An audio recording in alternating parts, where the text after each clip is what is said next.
नमस्कार बच्चों, गायत्री विद्या मंदिर के YouTube चैनल में आप सबका स्वागत है। आपकी कक्षा 12 की अनिवार्य हिंदी की क्लास में आज हम पढ़ने जा रहे हैं सरदार पूर्ण सिंह जी का प्रसिद्ध निबंध मजदूरी और प्रेम। निबंध शुरू करने से पूर्व हम सरदार पूर्ण सिंह जी का जीवन परिचय जान लेते हैं। तो जन्म होता है सरदार पूर्ण सिंह का सन 1881 ईस्वी में और मृत्यु सन 1931 ईस्वी में होती है। सरदार पूर्ण सिंह हिंदी के मूर्धन्य निबंधकार थे। मूर्धन्य निबंधकार बोलने का अर्थ है गंभीर विचारपरक निबंध इन्होंने लिखे। हिंदी, अंग्रेज़ी और उर्दू तीनों भाषाओं का ज्ञान रखते हैं सरदार पूर्ण सिंह। हिंदी, अंग्रेज़ी और उर्दू के मर्मज्ञ यानी जानकार विद्वान सरदार पूर्ण सिंह के निबंधों में हृदय के सच्चे उद्गार, आध्यात्मिकता व चमत्कारिकता की भरमार मिलती है। भरमार बोले तो बहुत अधिक मात्रा, यानी कि इनके निबंधों में इनकी हृदय की सच्ची भावनाएं प्रकट हुई है। आध्यात्मिक दृष्टिकोण है, चमत्कारपूर्ण शैली है इनके निबंधों की। वे पेशे से शिक्षक थे। पेशे से शिक्षक होने के कारण अध्यापक पूर्ण सिंह के नाम से भी प्रसिद्ध थे, यानी कि साहित्य के क्षेत्र में उन्हें अध्यापक पूर्ण सिंह कहकर के भी जाना जाता है। सरदार पूर्ण सिंह ने हिंदी में कुल 6 निबंध लिखे, यानी कि इन्होंने बहुत कम निबंध लिखे हैं, किंतु कम निबंध भी इन्होंने बहुत श्रेष्ठ कोटि के लिखे हैं, उत्तम दर्जे के लिखे हैं, जिनके कारण इन्हें साहित्य के क्षेत्र में अत्यधिक कीर्ति प्राप्त होती है अपने बहुत कम निबंधों के द्वारा भी। तो देखिए, ये इनके 6 निबंध सच्ची वीरता, आचरण की सभ्यता, मजदूरी और प्रेम, अमेरिका का मस्ताना योगी वाल्ट विटमैन, कन्यादान और पवित्रता। अपने इन 6 निबंधों से ही सरदार पूर्ण सिंह जी ने हिंदी गद्य साहित्य के क्षेत्र में अपना गौरवपूर्ण स्थान बना लिया है। यानी कि इतने कम निबंध लेखन के द्वारा भी इन्होंने हिंदी के गद्य साहित्य क्षेत्र में अपना गौरवपूर्ण स्थान बना लिया, अपना महत्वपूर्ण स्थान बना लिया। सरदार पूर्ण सिंह के निबंधों में उदाहरण, दृष्टांत और उद्बोधन शक्ति, यानी कि लोगों को उद्बोधन करने की शक्ति, आह्वान करने की शक्ति, अत्यंत प्रभावशाली विचारों की अत्यंत प्रभावशाली है। विचारों की मौलिकता, यानी कि इनके अपने विचार हैं, मूल विचार इनके अपने, भावों की गहनता बोले तो भावों की गहराई, शैली की सजीवता और भाषा की शक्तिमत्ता। शैली की सजीवता, यानी कि पढ़ करके हमें यूँ लगता है कि मानो घटनाएं हमारी आंखों के समक्ष सजीव हो रही हो, और इनकी भाषा जो है अत्यधिक शक्तिशाली, यानी कि प्रभावशाली, पाठक और श्रोता के हृदय में भावों को स्थापित करने में कुशलता है इनकी भाषा में। शक्तिमत्ता की दृष्टि से उनके भावात्मक निबंध अद्वितीय है। चित्रात्मकता, अभी बताया था मैंने, इनकी शैली सजीव है, या भाषा चित्रात्मक कहें हम, प्रभावपूर्ण कहें तो देखिए चित्रात्मकता और प्रभावपूर्णता इनका विशिष्ट गुण है इनके लेखन का। यानी कि ये इस प्रकार से लिखते हैं, भावों को शब्दों में इस प्रकार से प्रकट करते हैं कि मानो घटना पाठकों के और श्रोताओं के समक्ष घटित होती हुई उन्हें दिखाई देती है या प्रतीत होती है। प्रस्तुत निबंध मजदूरी और प्रेम में मेहनतकश लोगों के श्रम, मेहनतकश लोग यानी कि जो मेहनत करके अपना जीवन यापन करते हैं, ऐसे लोगों के श्रम यानी कि उनकी मेहनत और उसके सच्चे मूल्य की विवेचना की गई है। बहुत सुंदर निबंध है यह, जिसके माध्यम से लेखक ने मेहनत और मजदूरी करने वालों के प्रति हमारा क्या योगदान होना चाहिए, हमारा उनके प्रति क्या दायित्व बनता है, क्या फ़र्ज बनता है, किस प्रकार हम उनके द्वारा की गई मेहनत का एहसान हम चुका सकते हैं, किस प्रकार उन्हें मजदूरी के रूप में हम क्या हमारी तरफ से देना चाहिए उन्हें, इन सब की बहुत सुंदर विवेचना लेखक ने इस निबंध के माध्यम से की है। किसान का खेती करना, गडरिये का भेड़ चराना या किसी मजदूर द्वारा किए गए कार्य का मूल्य केवल पैसे से नहीं आंका जा सकता, यानी कि हम केवल पैसा देकर के उसकी मजदूरी का मूल्य नहीं चुका सकते।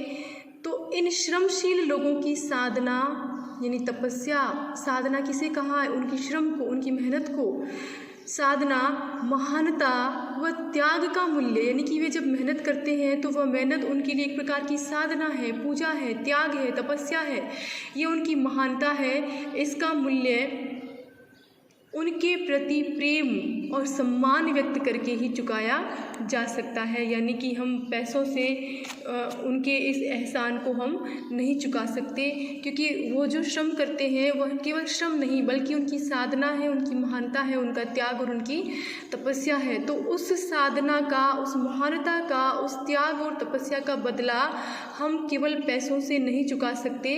तो उसके लिए हमारी तरफ से उनके प्रति प्रेम और सम्मान व्यक्त होना भी अति आवश्यक है।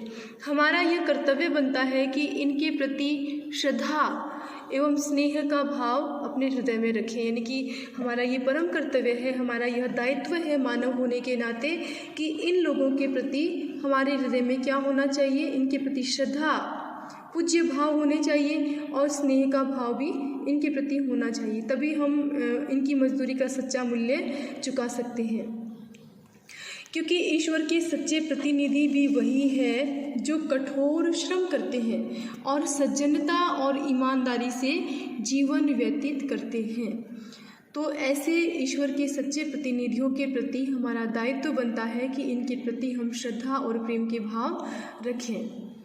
तो आइए शुरू करते हैं। अब हम बहुत ही सुंदर निबंध है सरदार पूर्ण सिंह जी का, मजदूरी और प्रेम। सबसे पहले इन्होंने दृष्टांत लिया है हल चलाने वाले के जीवन का।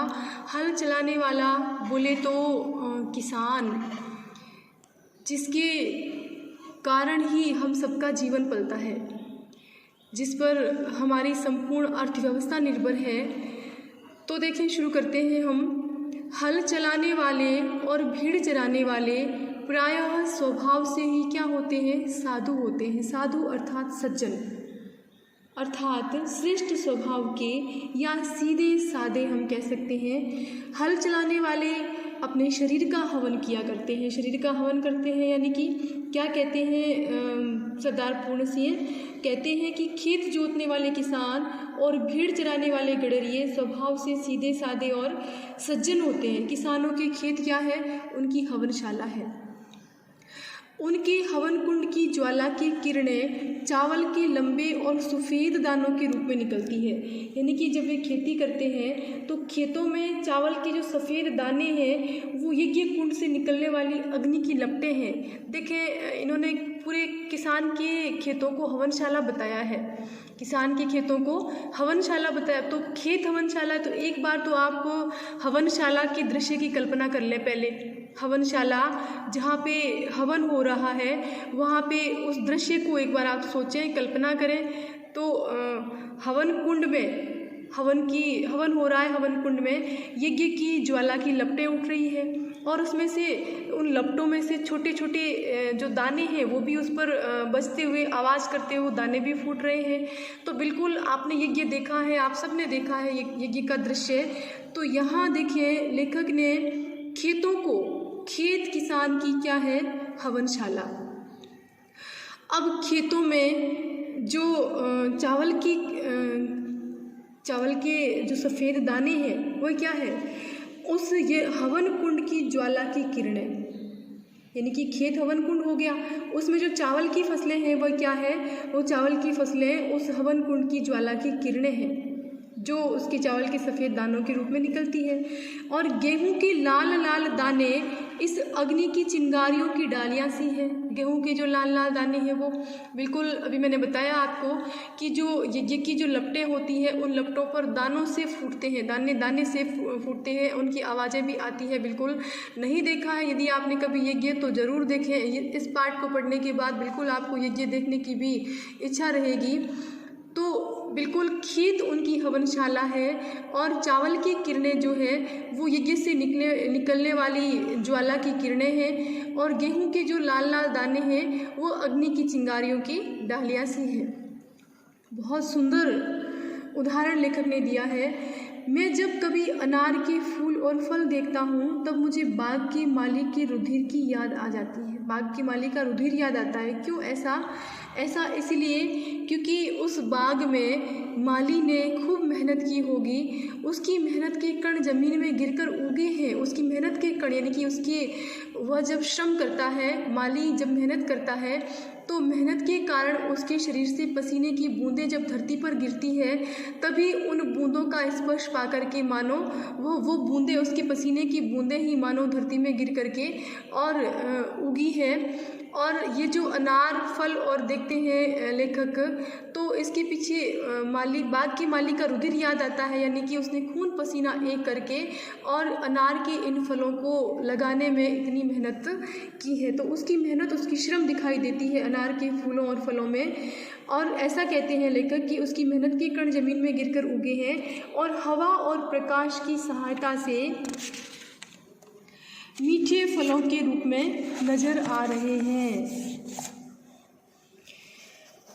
क्या कहते हैं लेखक कि अनार के जो लाल फूल और फलों को देखते हैं तो उन्हें ऐसा लगता है कि माली ने उनको पैदा करने में कठिन श्रम किया है और किसान का खेत ही जो है, किसान का जो श्रम है, किसान का श्रम ही खेत में अनाज के दानों के रूप में पैदा हुआ है और वही हवा और पानी पा करके मीठे फलों के रूप में हमें दिखाई दे रहा है। ऐसा कहते हैं लेखक, यानी कि कहने का आशय यह है कि खेत में किया गया परिश्रम ही किसान के द्वारा की गई ईश्वर की पूजा है। यही लेखक का संदेश है यहाँ इस पाठ के माध्यम से, इस अंश के माध्यम से। किसान मुझे अन्न में, फूल में, फल में आहुति देता दिखाई पड़ता है। आहुति समझते हैं आप? जब हवन हो रहा होता है तो जहाँ उसमें अग्नि को अर्पित किया जाने वाला जो पदार्थ होता है उसे आहुति कहते हैं, जिससे यज्ञ की लपटें और अधिक प्रज्वलित होती है। तो देखो, किसान के लिए उसका खेत क्या है? उसका खेत यज्ञशाला है, जिसमें अन्न, फूल और फल उगाने वाला परिश्रमी किसान अपने श्रम की आहुति देता है। किसकी आहुति देता है? अपनी मेहनत की आहुति देता है। तो जिस प्रकार ब्रह्म आहुति से जगत पैदा हुआ है, अन्न पैदा करने में किसान भी ब्रह्मा के समान है।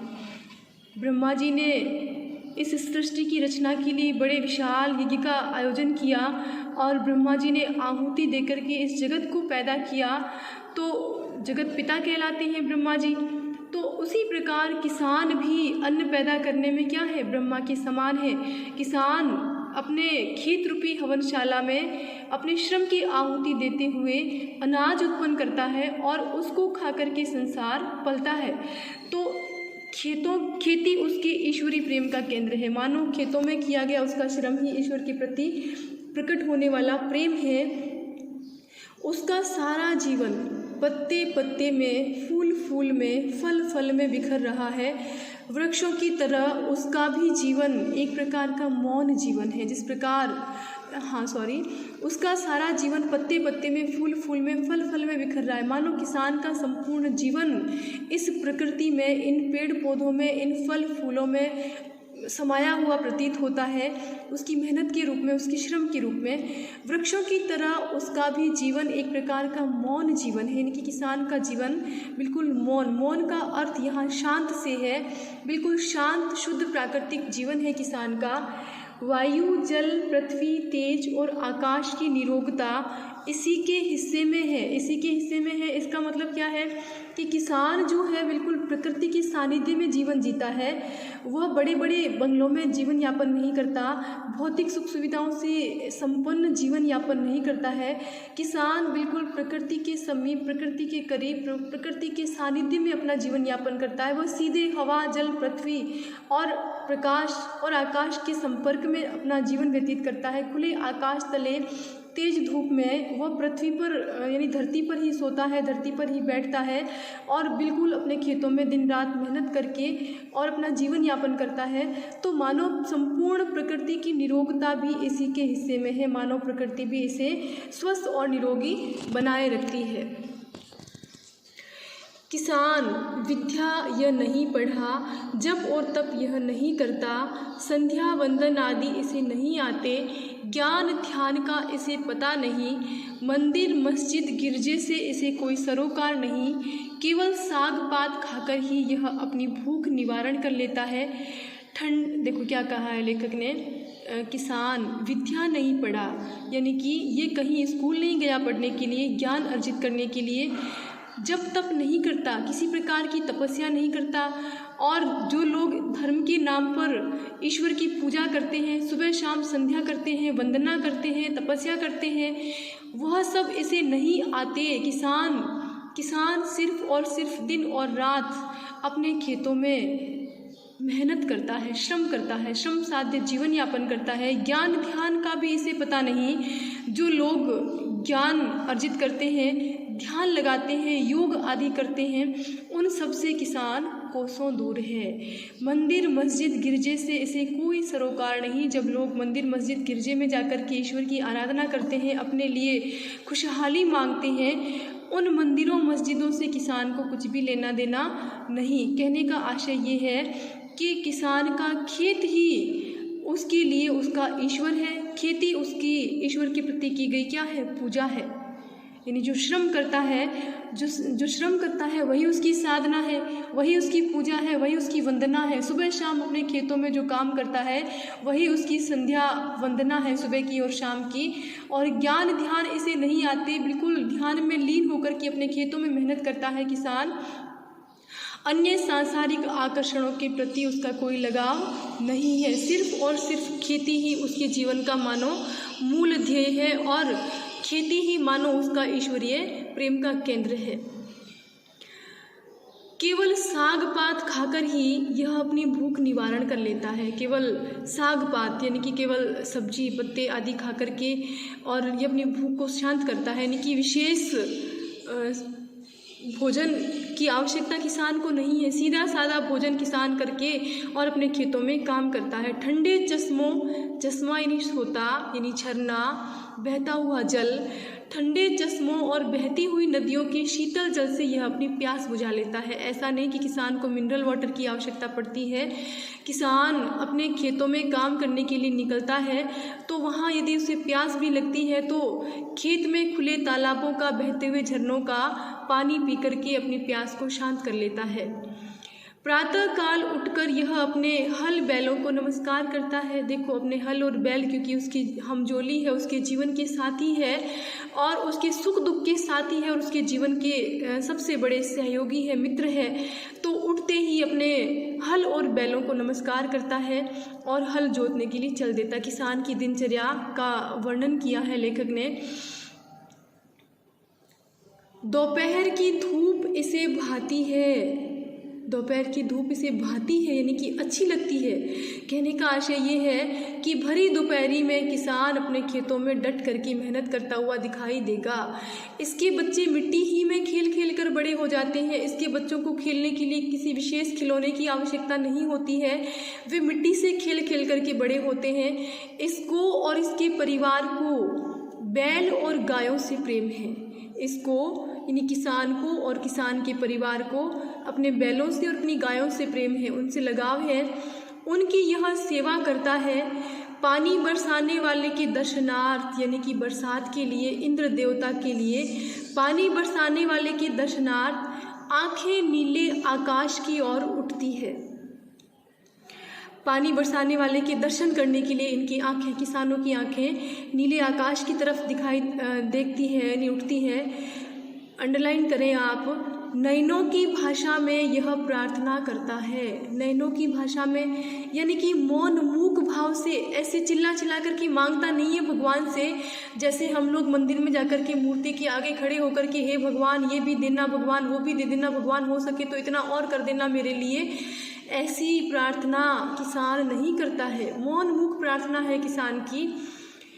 सिर्फ वह नीले आकाश की ओर निहारता है इस उम्मीद से कि कहीं उसे बादल दिख जाए। साय और प्रातः यानी शाम और सुबह, दिन और रात, विधाता इसके हृदय में अचिंतनीय और अद्भुत आध्यात्मिक भावों की वृष्टि करता है। वृष्टि करना यानी कि बरसात करना। यानी कि बरसाना, यानी कि ऐसे भाव उत्पन्न करना, यानी कि ईश्वर की कृपा से किसान के हृदय में हर पल, हर घड़ी, हर समय आध्यात्मिक अद्भुत सुंदर भाव ही उत्पन्न होते रहते हैं।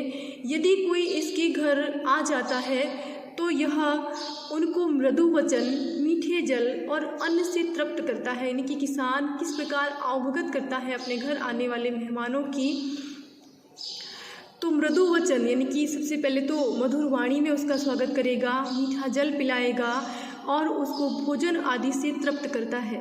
धोखा यह किसी को नहीं देता, किसान कभी किसी को धोखा देने की सोचता नहीं। और यदि इसको कोई धोखा दे भी दे तो इसे ज्ञान नहीं होता। यदि किसान को कोई धोखा दे भी दे तो ज्ञान नहीं होता का क्या आशय है? ज्ञान नहीं होता मतलब पता भी नहीं चलता, उसे पता भी नहीं चलता मतलब एहसास भी नहीं होता। क्यों एहसास भी नहीं होता? क्योंकि इसकी खेती हरी भरी है। यानी कि किसान के लिए सबसे बढ़कर यदि कुछ है तो उसकी खेती, उसके पशु और उसका परिवार। तो देखें उस सब में क्या मिलेगा हमें क्या मिलता है। देखें हम प्रयास करते हैं ढूंढने का कि किसान के जीवन में क्या है। खेती इसकी हरी भरी है, यानी कि किसान के जीवन में क्या है का मतलब ये है कि किसान को यदि कोई धोखा भी देने का प्रयास करे और यदि दे भी दे तो उसे कोई विशेष फर्क नहीं पड़ता। क्यों विशेष फर्क नहीं पड़ता? क्योंकि उसका जीवन धन्य है। क्यों धन्य है? देखें इसकी खेती हरी भरी है, गाय इसकी दूध देती है, स्त्री इसकी आज्ञाकारिणी है। आज के समय का सबसे बड़ा सुख स्त्री उसकी आज्ञाकारिणी है। मकान इसका पुण्य और आनंद का स्थान है।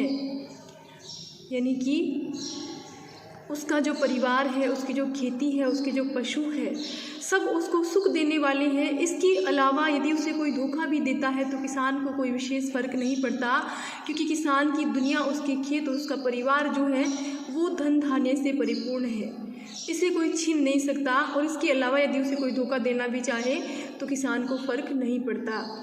पशुओं को चराना, नहलाना, खिलाना, पिलाना, उसके बच्चों की अपने बच्चों की तरह सेवा करना। किसान की दिनचर्या अपने पशुओं को चराना, उनको नहलाना, उनको खिलाना पिलाना और उनके बच्चों की अपने ही बच्चों की भांति सेवा करना और खुले आकाश के नीचे उसके साथ रातें गुजार देना क्या स्वाध्याय से कम है? देखो लेखक ने कितना सुंदर प्रश्न किया है कि किसान का जो जीवन है, वह जो अपने खेतों में निरंतर मेहनत करता है, वह किसी को धोखा नहीं देता, अपने घर आने वाले की मृदु मीठे वचनों से, मीठे जल से और अन्न से उसे तृप्त करता है। खेती इसकी हरी भरी है, घर इसका धन धान्य से परिपूर्ण है। अपने जानवरों की सेवा करना, उन्हें नहलाना, खिलाना, पिलाना, उनके बच्चों की अपने बच्चों की तरह सेवा करना, ये किसी स्वाध्याय से कम नहीं है। ये किसी ध्यान से, किसी चिंतन से, किसी साधना से, किसी तपस्या से, किसी पूजा वंदना से कम नहीं है। दया, वीरता और प्रेम जैसा इन किसानों में देखा जाता है, अन्यत्र मिलने का नहीं। यानी कि मानव जीवन मूल्य जिनसे निर्धारित होते हैं, व्यक्ति के श्रेष्ठ भाव जो होते हैं, दया, वीरता और प्रेम, जो मानवता के परिचायक है, ये इन किसानों में देखे जा सकते हैं, जो अन्य कहीं भी मिलने का नहीं है। गुरु नानक ने क्या कहा है? देखें, गुरु नानक ने ठीक ही कहा है, भोले भाव मिले रघुराई। अर्थात इसका अर्थ ये होता है कि ईश्वर जो है वो भोले लोगों को मिलता है। यानी कि भोले भाले किसानों को ईश्वर अपने खुले दीदार का दर्शन देता है। कहाँ, किस रूप में? भोले भाव मिले रघुराई। यानी कि ईश्वर जो है वो भोले भाले और सरल लोगों को सहज ही दर्शन दे दिया करते हैं। तो यहाँ पर ये भोले भाले जो है वो किसानों के लिए कहा गया है। यानी कि इन भोले भाले किसानों को ईश्वर अपने खुले दीदार का दर्शन देता है। कैसे? उनकी फूस की छतों में से सूर्य और चंद्रमा छन छन कर उनके बिस्तरों पर पड़ते हैं। यानी कि ईश्वर के प्रतीक के रूप में, ईश्वर की प्रतीक रोशनी के रूप में सूर्य और चंद्रमा की रोशनी जो है वो इनके घास फूस की बनी छतों में से छन छन करके और इन पर पड़ती है। और इनकी खेती के रूप में, लहलाती फसलों के रूप में ईश्वर मानो इन्हें दर्शन देते हैं। ये प्रकृति के जवान साधु हैं। देखें, ये प्रश्न बनता है बिल्कुल यहाँ कि किसानों को प्रकृति का जवान साधु क्यों कहा है लेखक ने? तो ये प्रकृति के जवान साधु है, यानी कि कहने का आशय ये है कि युवा होते हुए भी किसान जो है उनका जो जीवन है वह सरल सा, सीधा सादा सा, सरल सा जीवन है इनका। और हाँ, ये प्रकृति के जवान साधु है। जब कभी मैं इन बेमुकुट के गोपालों के दर्शन करता हूँ, बेमुकुट के गोपाल किसे कहा है? किसानों को। क्यों कहा है? क्योंकि जिस प्रकार भगवान कृष्ण अपनी गायों की सेवा किया करते थे, बिल्कुल वैसे ही ये किसान जो है ये भी दिन रात अपने जानवरों की, अपने गायों के बच्चों की, अपने बच्चों की भांति सेवा करते हैं। उनके साथ कई रातें खुले आकाश के नीचे गुजार देते हैं। कहने का आशय ये है कि यदि कोई जानवर बीमार पड़ जाता है तो पूरी रात भर उनके पास सो कर के बिल्कुल परिवार की भांति, अपने परिवार के सदस्यों की भांति, अपने बच्चों की भांति ये उनकी देखभाल करते हैं। जब कभी मैं इन बेमुकुट के गोपालों के दर्शन करता हूँ, मेरा सिर स्वयं ही झुक जाता है। स्वयं ही झुक जाता है यानी कि कैसे सिर झुक जाता है लेखक का? बिल्कुल श्रद्धा से, उसके प्रति श्रद्धा हो जाती है किसान के प्रति लेखक की, और श्रद्धा से उनका जीवन धन्य हो जाता है। उनका सिर जो है, लेखक का सिर उनको देख करके श्रद्धा से झुक जाता है। कहने का आशय ये है कि किसान भी गायों का पालन करने वाला है, लेकिन श्री कृष्ण के समान उनके सिर पर क्या है? मुकुट नहीं है, इसलिए उनको बिना मुकुट के गोपाल कहा है लेखक ने। तो लेखक का सिर उनको देख करके श्रद्धा से झुक जाता है लेखक। और फिर देखो आगे क्या कहते हैं लेखक, जब मुझे किसी फ़कीर के दर्शन होते हैं तब मुझे मालूम होता है कि नंगे सिर, नंगे पाँव, एक टोपी सिर पर, एक लंगोटी कमर में, एक काली कमली कंधे पर, एक लंबी लाठी हाथ में लिए, गायों का, गौवों का मित्र, बैलों का हमजोली, पक्षियों का हमराज, महाराजाओं का अन्नदाता, बादशाहों को ताज पहनाने और सिंहासन पर बिठाने वाला, भूखों और नंगों को पालने वाला, समाज के पुष्पोद्यान का माली और खेतों का वाली जा रहा है। वाली यानी स्वामी, मालिक। तो क्या कहते हैं लेखक? लेखक कहते हैं कि लेखक यानी कि किसान को फ़कीर के समान सरल जीवन वाला प्रतीत होता है। क्या कहते हैं? उसके सिर और पैर नंगे हैं, उसकी कमर में एक लंगोटी है और सिर पर एक टोपी है, कंधे पर काला कंबल है और हाथ में लंबी लाठी है। वह गायों का दोस्त है, बैलों का साथी है, पक्षियों के मन की बातें जानने वाला है और राजा महाराजाओं को भोजन देने वाला और सम्राटों को सत्ता प्रदान करने वाला है। राजा महाराजाओं को भोजन कैसे देता है? वह महाराजाओं का अन्नदाता, यानी कि किसान अपने खेतों में मेहनत करेगा तभी राजा को अनाज प्राप्त होगा। बादशाहों को ताज पहनाने वाला और सिंहासन पर बिठाने वाला, यानी कि किसान जी तोड़ मेहनत करेगा तभी उस अनाज से राजा के खजाने भरेंगे, और खजाने जब भरे होंगे तभी एक राजा क्या कर पाएगा?